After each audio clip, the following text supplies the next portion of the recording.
Hello friends, welcome to lecture number 6 of unit number 3, Public Key Infrastructure and Cryptography. Myself Nikul Jaiswal, lecturer in Computer Engineering, Sri KJ Polytechnic, Bharuch. So let's have quick recap of our previous lecture. So in the previous lecture we have discussed two algorithms. So in the substitutional cipher we have seen the Wigner cipher.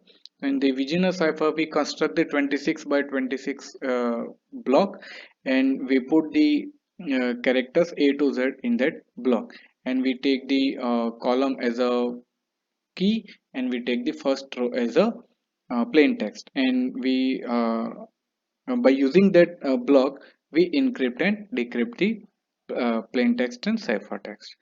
And the next algorithm was Railfans algorithm. So Railfans algorithm was the transposition cipher. So in that we do not alter the characters with another character, but we change the position in plain text. And this is how we use the Railfans algorithm. Now, in today's lecture, we will discuss three major topics. First is Kirchhoff's principle, second is symmetric cryptography, and next is asymmetric cryptography. So, symmetric cryptography and asymmetric cryptography is the most important topic in our syllabus. So, let's start with our first topic, that is Kirchhoff's principle.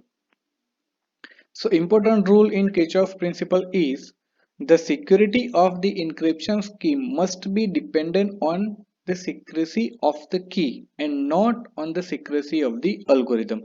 So, whenever we use the encryption and decryption method, for the encryption we use the algorithm and key, and for decryption we use same algorithm and key. So the major principle in this encryption and decryption is our encryption scheme must be dependent on the secrecy of key. That means we can only keep the key as a secret, but we cannot keep the algorithm as a secret. The algorithm must be public and key must be secret. So our encryption mechanism must be dependent on the key. So whenever we design any new encryption algorithm or any new encryption system, we need to consider that all the algorithm that we create must be public. So the algorithm must be strong enough that we can't broke that algorithm with the help of a different key. Clear? So our encryption scheme must be dependent on the secrecy of key, not the secrecy of algorithm. So we need to secret the key, not the algorithm. We need to make the algorithm public. So we can't keep secret the algorithm. So receiver need two things to decrypt the ciphertext. First, he must know the decryption algorithm and the key. So that algorithm must be public. So our in the any encryption scheme, we can't keep our algorithm secret. So algorithm must be available to public, but that algorithm or that encryption scheme must be dependent on the secrecy of key. So this is the major Kirchhoff's principle. Now we have two types of cryptographic method. First is symmetric encryption and second is asymmetric encryption. It is also called as a symmetric cryptography and asymmetric cryptography. Now the major difference in symmetric cryptography and the asymmetric cryptography is number of keys. So in the symmetric cryptography, we use the same key for the encryption and decryption. So we have seen all in the previous algorithm that whenever in the Caesar cipher we use the key as a 3 for the encryption, then we must use the key as a 3 in decryption also. So in all the algorithm, for the encryption and for the decryption, the key will be same. So we use only one key for the encryption and decryption, that is symmetric cryptography. So major problem in the symmetric cryptography is key distribution. That means how we will distribute the key. Now if I am using the Wigner cipher and I have taken the key as a computer, so how I will share that key with the receiver? I need to send that key to receiver also for the decryption purpose. So that is the major problem in symmetric algorithm, that is how to share the secret key. Clear? So in the symmetric encryption method, we use the same key for the encryption and decryption, and the key distribution is the major problem in symmetric cryptography. Now for the key distribution problem, we use the asymmetric cryptography. That means we use two keys. So all the two keys will be mathematically related. So we use the mathematically related key pairs for the encryption and decryption. So in the asymmetric cryptography, we will have a two key. So one key will be used for the encryption and the second key will be used for the decryption. Clear? So the two key will be called as a public key and private key. Now in the asymmetric cryptography, we do not have any key distribution problem. So every user who want to use the encryption and decryption technique in asymmetric cryptography, they will have two keys. First is public key and the second is private key. And public key will be used for the encryption and the private key will be used for the decryption. So let's discuss about the symmetric cryptography in detail. So cryptography using symmetric algorithm have one key that encrypts and decrypts the data. So for the encryption and for the decryption, we will use the same key. So both the sender and receiver must have the secret key. So for the when the sender uses the key for the encryption, that same key must be available to the receiver for the decryption. If the same user want to encrypt a different message and send it to a different colleague, a different secret key must be maintained. That means if there are three users and one user want to send data to two different users, then two different key will be required. Clear? So user 1 will use key 1 to send the data to the user 1 and it will use the key 2 to send the data to the user 2. Now let's suppose we have 100 colleagues. Now the number of keys required for the 100 colleagues will be more. That is the major problem in symmetric cryptography. So if we have 100 colleagues, then what number of keys will be required for the encryption and decryption? So we have formula for that, that is n into n minus 1 divided by 2. So if we have 10 colleagues, that means if I want to share the information with 10 colleagues, then 10 users, then the total number of key required will be 45 keys. Clear? So for the 10 colleagues, we required 45 keys. So you can see that you can consider that the key distribution problem and the key management problem in the symmetric cryptography is major. So if we have 100 colleagues, then we require many keys. Clear? So this is the also major problem in symmetric cryptography. Clear? So for the symmetric cryptography, we have two major problems. First is key distribution, that means how to send a key to a receiver for the decryption. And the second major problem is number of keys. If we have a large number of users, then we require large number of keys for the encryption and decryption. So this is the major two problems in symmetric cryptography. So symmetric cryptography process, so how we use the symmetric cryptography for the encryption and decryption. So let's say we have two users. This is the user 1 and this is the user 2. Now user 1 will have some plain text to share with the user 2. So what it will do, it will take the plain text, it will encrypt the plain text with the key. Clear? So encryption will be done here with the help of key and it will get the ciphertext.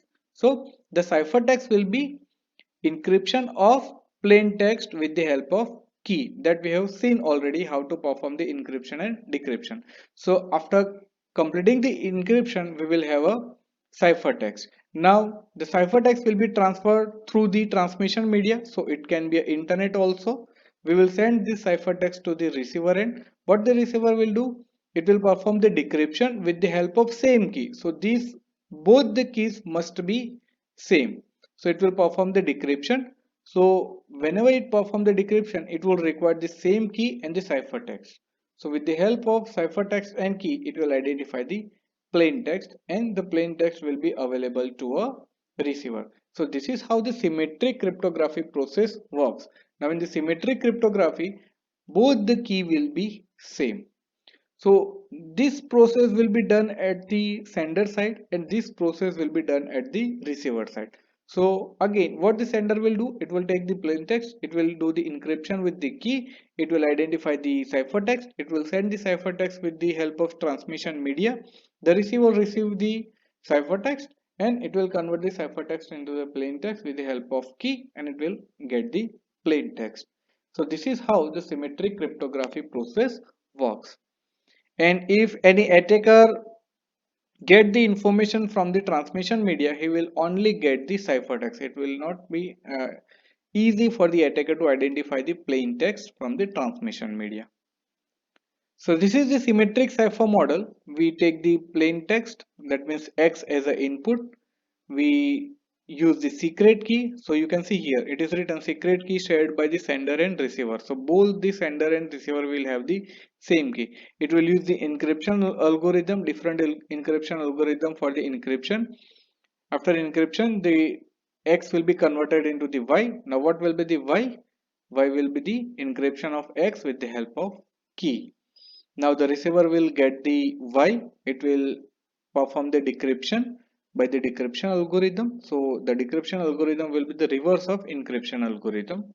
It will use the same key that has been used by the sender and it will identify the X. So what will be the X? It will be the decryption of Y with the help of key and it will get the plain text. So this is the symmetric cipher model. Now let's see what are the advantage of symmetric cryptography. So much faster than asymmetric algorithm. So basically in the asymmetric algorithm, both the keys are mathematically related. So lots of mathematically related calculation will be required for the encryption and decryption. So as compared to asymmetric algorithm, the symmetric algorithm will be much faster. Difficult to break if a large key size is used. So it will be very difficult when we use the strong algorithm and when we use the large key. Then next advantage is only one key needed for encryption and decryption the data. In the asymmetric cryptography, we use the two keys, but in the symmetric cryptography, we use only one key. Now let's see what is the disadvantages of symmetric cryptography. So the first is key management is a challenge. How to distribute a key, how to share a key to the receiver. That is the major challenge in symmetric cryptography. Then difficult to deliver keys without risk of theft and not provide the authenticity and non-repudiation for user. So authentication will not be provided by the symmetric cryptography, but by using the asymmetric cryptography we can also provide the authentication, and non-repudiation will also not be provided by the symmetric cryptography. So what is non-repudiation? Now non-repudiation is when the user 1 send the some message to user 2, then after sending the message user 1 cannot deny that he did not send the message. That scenario will be called as a non-repudiation. So non-repudiation will also not be provided by the symmetric cryptography, but asymmetric cryptography can provide the non-repudiation also. Now let's discuss asymmetric cryptography. So in the symmetric cryptography we use only one key, but in the asymmetric cryptography we use two keys. So the two keys will be called as a public key and private key. So that is why asymmetric cryptography is also called as a public key cryptography. Clear? So the public key cryptography and asymmetric cryptography are the same. So the name of the key in which is used in the asymmetric cryptography is public key and private key. That's why it is also called as a public key cryptography. So the problem of distributing and managing key is one of the really difficult part of cryptography. So establishing cryptographic key is an age-old problem. And one important contribution to the solution is public key cryptography. So the major problem in symmetric cryptography is key distribution and key management. So that problem will be eliminated by the public key cryptography. So in public key cryptography, Bob and Alice no longer use the same key but now use the different key. That means for the encryption and for the decryption, both the sender and receiver will not to share the same key. So both the sender and receiver will use the different key for the encryption and decryption. So it is developed to address two major issues. First is key distribution and second is digital signature. We will discuss the digital signature later on, but digital signature will be provided with the help of asymmetric cryptography. So asymmetric cryptography contains two major steps. So to perform the asymmetric cryptography, we have two major steps. The first is creating a key pair and key distribution, and second is encryption and decryption. So if we want to use the asymmetric cryptography, First of all, we need to create a key pair, and after that we will distribute that key, and after that key distribution we will perform the encryption and decryption. So let's start with our first step, that is creating a key pair and key distribution. Now when any user whenever want to use the asymmetric cryptography, first of all they need to create a key pair of public key and private key. So what the user will do, it will generate a mathematically related key pair. So by using this step it will generate the key pairs. So after generating a key pair, there will be a two keys. First is public key and second is private key. Clear? So before using the encryption and decryption, what the user need to do, it will create a pair of keys. So the pair of keys will contain the public key. It is denoted by PUA. That means the public key of A. So I have used the name of user as a. That's why I have taken it as a. So PUA, that means public key of A, and PRA means private key of A. Clear? So first of all, the user will generate the public key and private key. Now, what the user A will do, it will store the private key for the decryption and digital signature. Clear?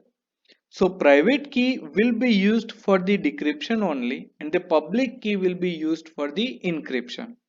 Clear? So whenever we want to encrypt the data, we need to have the receiver's public key, not our public key. Clear? So public key will be used by the other user for the encryption, and the private key will be used by the particular user for the decryption. Clear? So we will keep the private key secret. So we will store the private key securely for the decryption and digital signature. Now what we will do for the public key? We will do the announcement of the public key. That means we will broadcast the public key to all the users. Clear? So we can make the, we have two what we can say, we have mm, two types to distribute the key. First is announcement of public key. That means after creating a key pair, what we will do, we will broadcast our public key to all the users, or we can also put the public key in public key repository. Now what is public key repository? So in this repository all the users public key will be stored. So whenever I want any user's public key, I can get access the public key from this public repository. That means, let's suppose I want public key of C, I can take it from this repository. If I want the public key of D, I can take it from this repository. So we have two methods to share the public key. First is we can make the announcement of public key. That means we will broadcast my public key to all the users, or I will put my public key in the public key repository. So if any user needs my public key, they can get the public key from this repository. So this is the first step, creating a public key, creating a key pair. So what the user will do, it will generate the mathematically related key pairs. So the key pairs will be public key and private key. The user will store its private key securely for the decryption and digital signature, and the public key will be available to all other users. So this is the how we can create a key pair. Now after creating a key pair, we will perform the encryption and decryption. So let's suppose we have two users, user A and user B. Now user A want to send some information to user B. So user A will require the public key of user B. So user B will have the public key and private key. So public key of user B will be available to all the users. So what the user A will do? It will take the plain text. It will perform the encryption. So the encryption, for the encryption, we will use the public key of B, not the public key of A. Now I want to send the data to the user B. So I will use the public key of B. Clear? So that public key will be available to all the users. So for the encryption, what we will do, I will use the public key of public key of B for the encryption. So you can see here, I'm getting the ciphertext by performing the encryption on plain text by using the public key of B. Then I will get the ciphertext. So I can take the public key from user B directly, or I can also take the public key of B from the public key repository. Clear? I will perform the encryption. So the ciphertext will be transferred to the user B. Now what the user B will do? It will perform the decryption. So for the decryption, the user B will use the private key of B. So it will decrypt the ciphertext with the help of private key. Clear? So the private key will be used and we will get the plain text. So this is how the encryption and decryption will be performed in public key cryptography. So the first step is create the key pairs. So when the user A want to send some data, it will use the encryption key, the public key for the encryption of the user B. It will get the ciphertext. It will send the data to the user B and the decryption will be performed. And for the decryption, we will use the private key of user B for the decryption. So this is how the decryption will be performed. Now in this algorithm you can see that we don't require to share any key. Clear? So user B will create its key pair, public key and private key. It will send the public key to the user A. So anybody can have the public key of user A and decryption will be performed by the private key. Now if you encrypt the data with the public key of B, and if you again decrypt the same data with the public key of user B, then it will not work. So for the encryption, if you are using the public key, then for the decryption you must use the private key. If you encrypt the data with the public key and if you again decrypt the data with the public key, it will not work. You will not get plain text in any case. So for the decryption, we must use the private key. So this is how the key distribution problem can be eliminated by using the public key cryptography. So this operation will be done on the sender side and this operation will be done on the receiver side, and this will be the transmission media. And if any attacker get the information from the transmission media, then it will have only a ciphertext. Clear? So this is how the public key cryptography works. So this is the model of public key cryptography. So you can see here, this is the Bob and this is the Alice. Now if the Bob want to send some data to the Alice, it will take the plain text. It will use the encryption algorithm for the encryption. So for the encryption, Bob is sending the data to Alice. So it will use the public key of Alice. Clear? And it will convert the plain text into the ciphertext. So the ciphertext will be Y. So the ciphertext will be the encryption of X using public key of Alice. Now at the receiver side, what the Alice will do, it will perform the decryption algorithm. So for the decryption algorithm, it will require a key, and for the key, the Alice will use the private key of Alice and it will get the plain text. So this is how the public key cryptography works. So this is all about symmetric cryptography and asymmetric cryptography. I hope you did understand all the topics that has been discussed in this video lecture. Thank you so much.